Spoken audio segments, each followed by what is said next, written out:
Na habari za jioni, mtazamaji wa Channel 10 Plus popote pale ulipo, ni matumaini yangu umeshinda salama. Nikukaribishe vyema kwenye wasaa wa habari ndani ya Channel 10 Plus. Mimi ni Fatma Hassan nitakayekusomea habari mbalimbali. Waziri Mkuu wa Jamhuri ya Muungano wa Tanzania Dr. Mwigulu Nchemba anatarajiwa kuanza ziara ya kikazi mkoani Tanga kesho Februari 13, ambapo atatembelea na kukagua miradi mbalimbali yenye thamani ya shilingi bilioni 758.1. Tupate taarifa zaidi kutoka kwa mwanahabari wetu Raya Kipingu. Akitoa taarifa kwa waandishi wa habari pamoja na wazee wa mkoa wa Tanga, mkuu wa mkoa huu Balozi Dr. Bathilda Buriani amesema ziara ya waziri mkuu itamfikisha katika wilaya zote 8, ambapo atapokelewa na kuanza ziara yake kwenye wilaya ya Handeni katika mradi mkubwa wa umeme uliopo eneo la Mkata. Na pale atapata kwenda kukagua mradi mkubwa wa umeme. Mradi huo ambao utasaidia kuwezesha kupatikana umeme wa hakika kwa wenzetu wa Handeni, lakini Pangani na hata Korogwe. Ni mradi mkubwa ambao uko katika hatua ya 60%, na pale atapata kuzungumza na wananchi. Miongoni mwa miradi mikubwa atakayofikia ni pamoja na maboresho ya bandari ya Tanga na mradi wa bomba la mafuta ghafi kutoka Hoima nchini Uganda mpaka Chongoleani, Tanga, Tanzania. Mradi huo wa EACOP ambapo mnajua kabisa ni mradi wa Tanzania na Uganda. Mheshimiwa Waziri Mkuu ataenda akakagua, atapata taarifa, ataangalia na jeti ambayo tayari iko katika ukamilishaji wake, lakini ataangalia matenki makubwa ya kuhifadhi mafuta na hatimaye kuzungumza na kutoa maelekezo yake kwa hali na hatua ya mradi ulipofikia. Baadhi ya wananchi wakaeleza kufurahia ujio wa kiongozi huyo kwa ajili ya kukagua miradi ya maendeleo ili ipate msukumo wa kukamilika kwake. Na kuja kwake Waziri Mkuu Dr. Mwigulu Nchemba sisi kwetu ni faraja. Tanga sasa hivi inasonga mbele. Tunamkaribisha sana waziri wetu aje kwa mapana na marefu, na ninajua kabisa wazee wa Tanga watakuwa wanamwombea dua. Tarehe 17 Waziri Mkuu atahitimisha ziara yake katika kata ya Mlalo iliyopo wilayani Lushoto na kuelekea mkoani Kilimanjaro. Kutoka Tanga, Raya Kipingu, Channel 10. Waziri wa Nchi Ofisi ya Rais Maendeleo ya Vijana Joel Nanauka amewataka vijana kutumia fursa mbalimbali zinazotolewa na serikali katika maeneo yao ili waweze kuondokana na changamoto za ajira. Mwanahabari wetu Rafuru Kinala anaarifu zaidi kutoka Singida. Vijana wa vyuo mbalimbali wa mkoa wa Singida wanakutanishwa na Waziri wa Nchi Ofisi ya Rais Maendeleo ya Vijana Joel Nanauka, ikiwa ni uzinduzi wa jukwaa la Vijana Platform, jukwaa ambalo linalenga kutoa fursa kwa vijana. Akizungumza na vijana hao, Waziri Nanauka akawataka vijana kutumia fursa zinazotolewa na serikali. Naomba kuwahimiza vijana wote kutumia jukwaa hili kikamilifu. Jiungeni kadiri mtakavyopewa maelekezo, shirikini katika mijadala, toeni mawazo, anzisheni miradi na tumieni fursa zinazotolewa na serikali. Hata siku moja kijana usije ukasema haiwezekani, wala usije ukasema fursa hii ni ya watu fulani. Unapoona fursa, usiseme fursa tayari na watu. Useme fursa tayari ilichukuliwa. Kama kila mmoja akisema hii fursa ni ya mtu fulani, ina maana hii fursa itabaki na mtu yote. Uwe wa kwanza kuingia katika fursa. Nanauka pia akawataka vijana kuto kukata tamaa kwenye kuanzisha miradi ya maendeleo. Usiseme kwamba mimi siwezi, mimi sifai au mimi sitafanikiwa. Hapana. Jaribu tena na tena na tena mpaka pale kile kinachokufundisha kiseme huyu mtu ameshindikana kufundishwa, ngoja tumwachie tu tuende kwa watu wengine. Maki kubwa ya watu wanaofanikiwa ni resilience na consistency. Kaimu Katibu Tawala wa mkoa wa Singida Steven Pancras, yeye akaeleza jinsi mkoa unavyowezesha vijana. Kwa mwaka 25 jumla ya vijana 32,094 wamepatiwa mafunzo kupitia asasi hizo za kiserikali. Baadhi ya vijana wa mkoa wa Singida nao wakatoa maoni yao kuhusu platform hiyo. Sisi kama vijana tunapaswa kutumia hizi fursa kujikwamua kiuchumi. Mfano, tuna mambo mengi ya kufanya. Taifa letu limebarikiwa, tuna ardhi kubwa. Ardhi ipo na misitu ipo. tunaweza kujikwamua kiuchumi kwa kutengeneza mizinga ya nyuki. Sisi kama vijana wanavyuo, vijana wasomi, tunaona kwetu ni fursa, kwa sababu platform imekuja na mikakati mbalimbali kwa ajili ya kuwezesha vijana waliopo vyuoni pamoja na vijana wengine wote waliopo mtaani. Ni kiripoti kutoka hapa mkoani Singida, Rafuru Kinala, Channel 10. Serikali mkoani Tabora imekutana na waendesha bodaboda kujadili hatua za kuimarisha usalama na ustawi wa usafiri huo, ambapo imeunda kikosi kazi maalum kwa ajili ya kuchunguza matukio ya uporaji na mauaji yanayofanywa na watu kwa kutumia usafiri wa bodaboda ili kuhakikisha wananchi wanafanya kazi katika mazingira salama na yenye amani. Mwanahabari wetu Adela Moses anaeleza zaidi. Katika kipindi cha mwishoni mwa mwezi Disemba mwaka 2025 hadi Januari mwaka huu, matukio hayo ya mauaji na uporaji wa pikipiki yalibainika zaidi, ambapo tayari jeshi la polisi limekamata washukiwa 9. Hata hivyo, juu ya jambo hilo, maafisa usafirishaji, jeshi la polisi pamoja na viongozi wa serikali ya mkoa huu wamekutana na kufanya kikao cha kujadili namna ya kuendelea kudhibiti matukio hayo, ambapo Katibu Tawala wa mkoa wa Tabora Dr. John Mboya pamoja na mambo mengine anaeleza hatua ambazo serikali inaendelea nazo. Sisi tulipata taarifa ya kuwepo kwa mauaji ya bodaboda, na Mheshimiwa mkuu wa mkoa bila kuchelewa aliitisha kikao cha kamati ya usalama. Aliunda kamati ambayo tulikubaliana kuwa na task force. Ulifanyika msako mkali wa kuwabainisha majambazi, na hadi sasa taarifa tulizonazo tunao majambazi 9 wamekamatwa. Kwa niaba ya kamanda wa jeshi la polisi mkoa wa Tabora, mkuu wa upelelezi wa makosa ya jinai mkoa, kamishna msaidizi Twaha Lulengule amewataka maafisa usafirishaji kuchukua tahadhari ya kiusalama nyakati za usiku, huku mkuu wa kikosi cha usalama barabarani mkoa wa Tabora SSP Peter Magayane akitoa onyo kali kwa bodaboda wanaoendesha pikipiki hovyo. Tuwaambie, na wewe pikipiki usiku tunawapa madai waka, mnaita mapopo. Popo ndo ana tamaa ya hela. Popo ukimwambia bwana mimi nataka niende Isikizia, anaenda saa 6 usiku, anakabwa. Kwamba kila kitu kilichoko kwenye chombo kina kazi yake na maana yake, na kikitumika ndivyo sivyo kinaleta madhara. Na watangazia rasmi, nitaanza operation rasmi ya hao watu ambao hawana plate number. Juu ya suala la kufuata sheria na kutoa ushirikiano kwa serikali na jeshi la polisi, maafisa usafirishaji hao wanatoa kauli yao. Kwa hiyo tumegundua watu wengi hawaweki plate number sababu ya uhalifu, na hilo kama chama cha maafisa usafirishaji na wenyewe wamekaa mikakati, na saizi unaona tunaendelea na vikao mbalimbali na jeshi la polisi kuhakikisha tuna maafisa wetu operation. Tutaendelea na operation zetu kuhakikisha tunakamata pikipiki ambazo zina plate number, tunazifikisha kwenye kituo cha polisi. Kutoka hapa mkoani Tabora, Adela Moses, Channel 10. Ripoti ya Umoja wa Mataifa imefichua kuwa rais wa Syria pamoja na mawaziri wawili wa serikali, waziri wa mambo ya ndani na waziri wa mambo ya nje, wamelengwa katika majaribio 5 ya mauaji yaliyoshindikana mwaka jana. Tupate taarifa zaidi kutoka kwake Lulu Ali.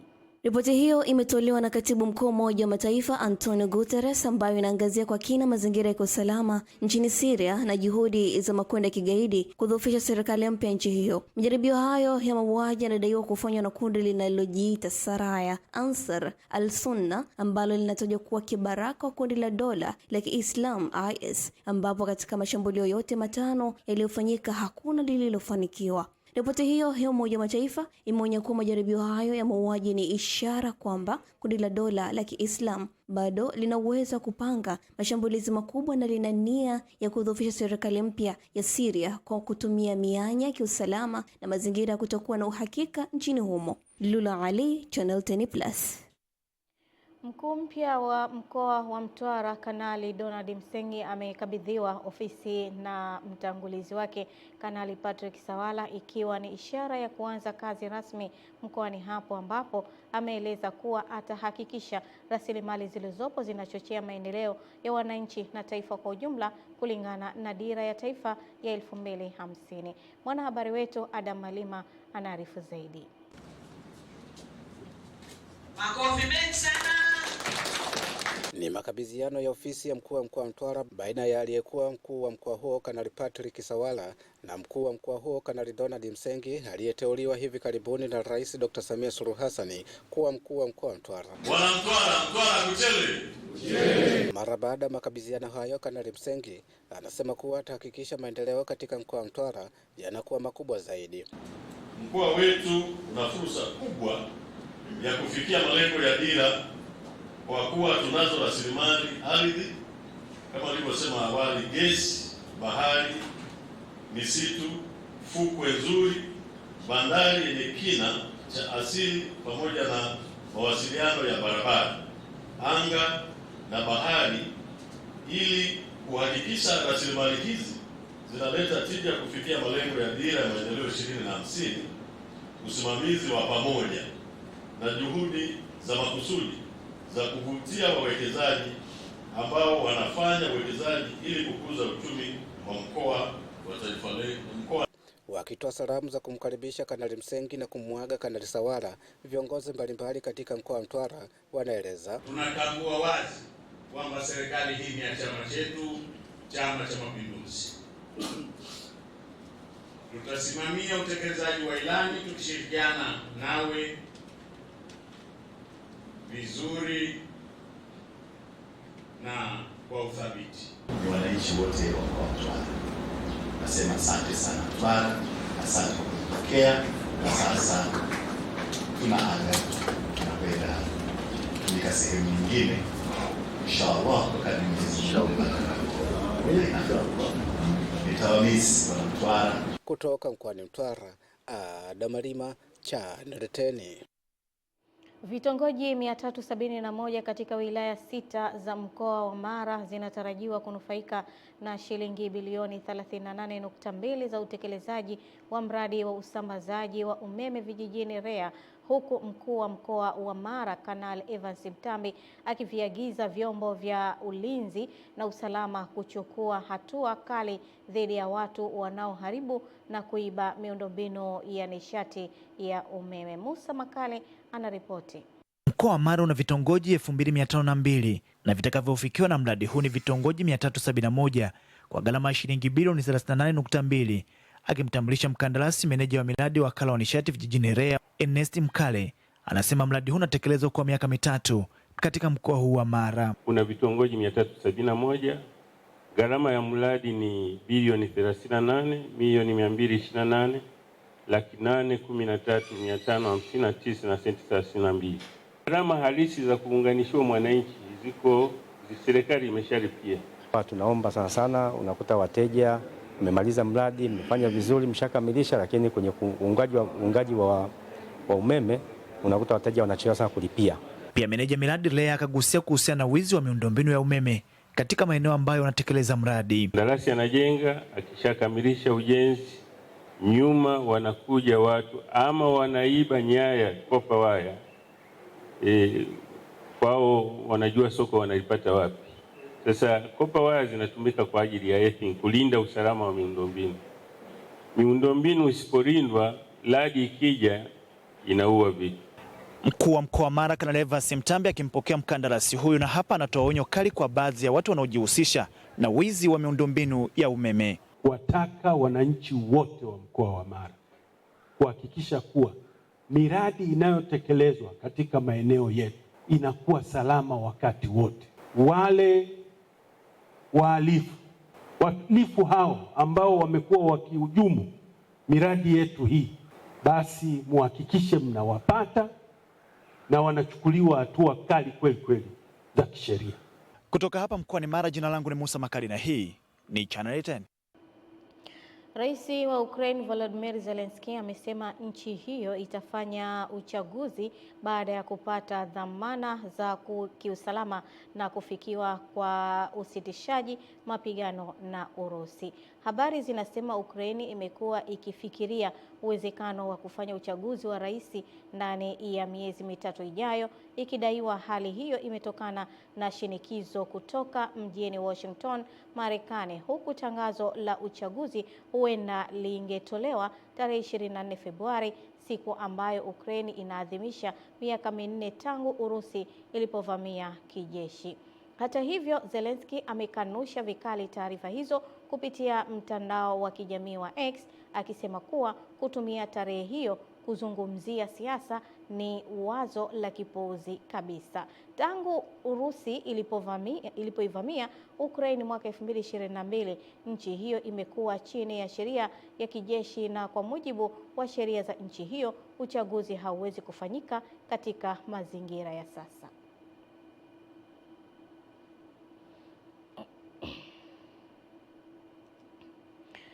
Watu 20 wamefariki dunia na wengine kadhaa kujeruhiwa nchini Madagascar kufuatia kimbunga kilichosababisha upepo mkali ulioharibu mapaa ya nyumba na kusababisha mafuriko. Mamlaka ya kusimamia majanga katika kisiwa hicho kilichoko Bahari ya Hindi imesema watu 15 hawajulikani walipo na wengine 33 wamejeruhiwa. Kimbunga Gezani kilitoa Madagascar katika mji wa pili kwa ukubwa Teomasina, huku upepo ukipiga kwa kasi ya kilomita 250 kwa saa. Wakazi wa mji huo wameliambia shirika la habari la Ufaransa AFP kuwa upepo huo mkali umesababisha kuta za mawe kuanguka, huku kiongozi mpya wa nchi hiyo Kanali Michael Randrianirina aliyechukua mamlaka mwezi Oktoba akiwa mjini humo kutazama hali na uharibifu uliofanyika.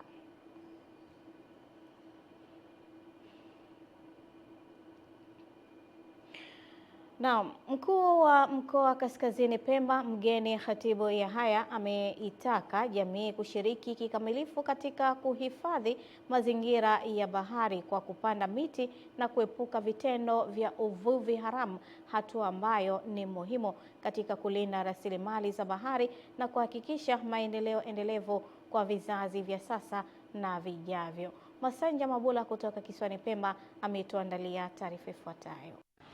Akizungumza katika mkutano mkuu wa taasisi ya mfuko wa kutunza bahari yani Mkuba uliofanyika Mtambwe, mkuu huyo wa mkoa amesema uharibifu wa mazingira ya bahari una athari kubwa kwa maisha ya wananchi wanaotegemea uvuvi na shughuli nyingine za kiuchumi. Tujitahidini kuhifadhi mazingira, hususan mazingira ya bahari. Tukiyahifadhi yale, basi ile neema iliyokuwepo zamani basi itarudi tena. Tuhifadhi kwa vipi? Kwa hivyo ambavyo mnafanya, mnapanda mikoko katika maeneo, lakini pia tunaachana na ule uvuvi haramu. Uvuvi haramu ni upi? Ni ule wa kukokota. Tunakokota mpaka mayai, mazalia yale madogo madogo. Aidha, mkuu huyo wa mkoa amewahimiza wanachama wa mfuko wa kutunza bahari kuzingatia na kuimarisha elimu ya kuweka na kukopa ili kuwajengea uwezo wa kifedha na kuimarisha maendeleo yao binafsi na jamii kwa ujumla. La kuwezesheni, lakini pia kuwapa elimu ili muweze kuweka na kukopa. Jambo hili nimeona mmelifanya kwa uweledi mkubwa sana. Mwenyekiti alikuja ofisini alinieleza hatua ambao mmefikia, japo kwamba wengine ni mazito wa kurejesha, lakini mafanikio ni makubwa sana. Taasisi yetu inazijengea uwezo sheria mbalimbali katika kisiwa cha Pemba namna ya usimamizi bora wa rasilimali zao, ili ile dhana ya Mheshimiwa Rais ya kuitumia bahari katika kutanua uchumi wa Zanzibar iweze kukamilika. Mkuba uliletwa kwa sababu kupunguza wimbi, kwa sababu watu wa Mtambwe Kaskazini wengi tunatumia bahari, kwa vile wakaona ni bora zaidi kupunguza japo kidogo wimbi la watu kwenda baharini, wakaona walete huu mkopo na vingine wajishughulishe na biashara ndogo ndogo. Ni Masanja Mabula, Channel 10 Pemba za. Naam, asante Masanja Mabula. Na taarifa yake basi inatupa nafasi sasa kwenda kuziangaza habari za biashara na uchumi. Endelea kusalia nasi.